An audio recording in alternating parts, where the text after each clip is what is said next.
Hey there, it's Sandra here with my little update about what's going on around our place this week. So first thing, I thought I'd start in the house and show you my favorite spot to sit and knit, especially in the mornings with a cup of coffee.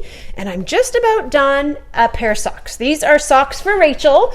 My kids all love homemade socks, and so I try to be even and take turns with them. The boys seem to have more because they really love them and wear them all the time. The girls are a little bit shortchanged. But these ones are for Rachel, and they're really kind of a cool pattern for anybody who knits because they're knit 2 at a time on this really long needle. It's called a magic loop kind of style of knitting.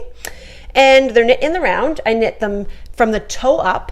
And this is one continuous piece of yarn. I didn't, obviously 2 balls at a time because I'm making 2 socks. I have to have 2 separate balls, but I didn't ever break my thread. So I cast on the original stitches, knit the toe, picked up the whole round, knit all the way, and then I did the heel and just kept going. So it's a really cool, unique pattern. I'll maybe post a link to it in the information of this video.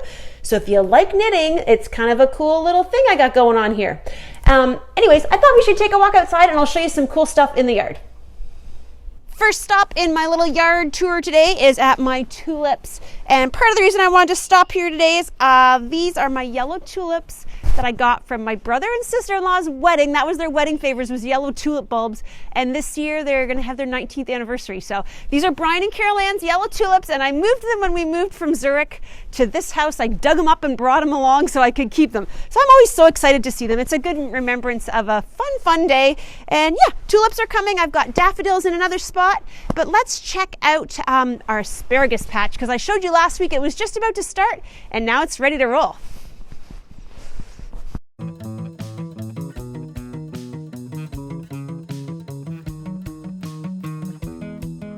Oh my goodness, look at all of them. We're gonna have so much asparagus for dinner tonight. So it's kind of funny because these canes aren't all the same variety, and I don't remember what varieties we planted, but some of them are earlier than others. So look down here, we are ready. I pick anything that's getting to be about that big and I just break it off. And look at how much asparagus we're gonna have for dinner. Honest to goodness, on a nice warm day, especially if we've had a rain, you can almost stand here and watch these suckers grow. I pick them every day. Oh, that one got woody. I pick them every day and sometimes almost twice a day. Like I'll pick some for breakfast and then I'll come out and get some more for supper. They are so delicious. Now, if you want to know about growing asparagus, a few little key pointers. This is a very mature patch. It's probably been here. Well, I think I started it the year after we got here. So that's like almost 14 years ago. So that's part of the reason why it's so thick. Asparagus, you need to plant, they call them crowns, which are essentially just the roots. You can start them from seed, but it would take like 3 or 4 years till you would harvest anything. If you plant crowns, you can harvest them, generally speaking, the 2nd year. You need to dig a trench when you go to plant them, and you only cover them with a little bit of soil, and as they get taller, you keep covering them. Almost like hilling a potato, but it's just that you don't want to bury the whole crown right away. You just want to like bury it a little bit at a time. And once you have it established, man, you better like asparagus because you're going to be eating a whole lot of it.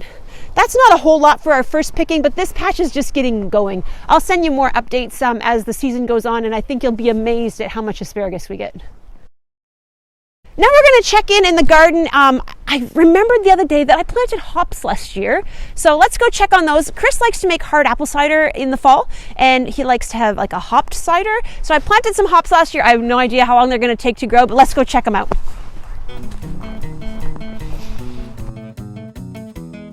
So I planted the hops actually inside, well, they're inside the chicken pen, but only because I really wanted them to climb up the guide wires for our hydro pole. So this used to be a hydro pole here. It's now just a laundry post because we buried our hydro in, but hops need something to climb on and they grow quite tall. So I thought, well, the old guide wires are perfect as well as this post. Last year I planted them after the chickens rode to this pen. This year I'm a little concerned the chickens are going to try to eat them, so I'll probably end up wrapping them with chicken wire to keep the chickens out. But look at how much they're growing already. Holy crap. They're on the fence. I got to wrap them around here and encourage them to grow up this guy wire. Oh, somebody just got home. And it'll be really neat to see as this year goes on how tall they get. I've got a feeling they're going to get like the whole length of this guy wire, which is like, I don't know, 15, 20 feet tall. It's big. It's big. It's going to be awesome. So we got 3 different kinds of hops. I made a note of the different names of them. I don't remember anymore, but I bought them out of Nova Scotia, which was kind of fun. And it'll just be neat to see how they do and what they produce. Now, let's go check out the chickens. They're in the shed, and man, they're getting big. They're trying to escape, and they're a little bit ugly. So let's go check them out. Here they are. They're getting feathers. But look at, it must be boys and girls. So I'm pretty sure the boys are going to be more pretty than the girls. Does that make sense? It does with other birds. So if you look at a cardinal, a red cardinal, if it's a really bright cardinal, it's the boy. And the girl cardinals are more of a muted brown, and same with lots of birds. So I'm sure these guys are the same way. But let me just see. Oh, maybe the girls are browner. I don't know if the girls are browner. If you're a chicken expert and you know, tell me. I really want to catch one, but I'm kind of nervous. Here. Here. I got a brown one. Look at how pretty their feathers are getting. Now, I say pretty, but chickens as a rule get pretty ugly as they get older. But yeah, there you go. Hey, little guy. We'll put you back with your friends. Don't worry. So they're in here living their best chicken life. And they'll be in here for a while yet because it's pretty cold outside. And they're pretty little. But they're doing great. Everybody seems to be getting along just fabulously. Okay, one more stop in the yard. Let's go check out my very favorite tree, which is just about to flower. We're not going anywhere. Come back here. Where are you going? Let's go for a walk. Let's go for a walk. Rosie, come here. Hi.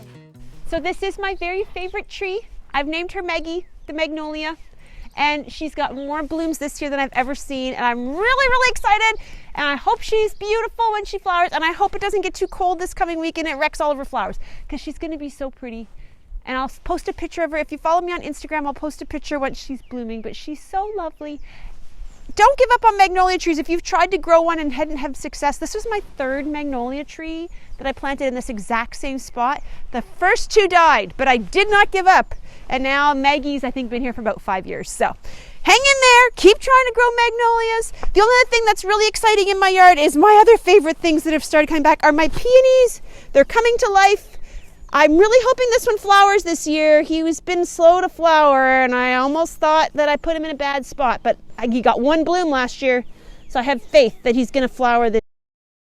That's pretty much all the exciting stuff going on in our yard this week. I hope you'll check back in with me again next week and see how things are growing. Thanks.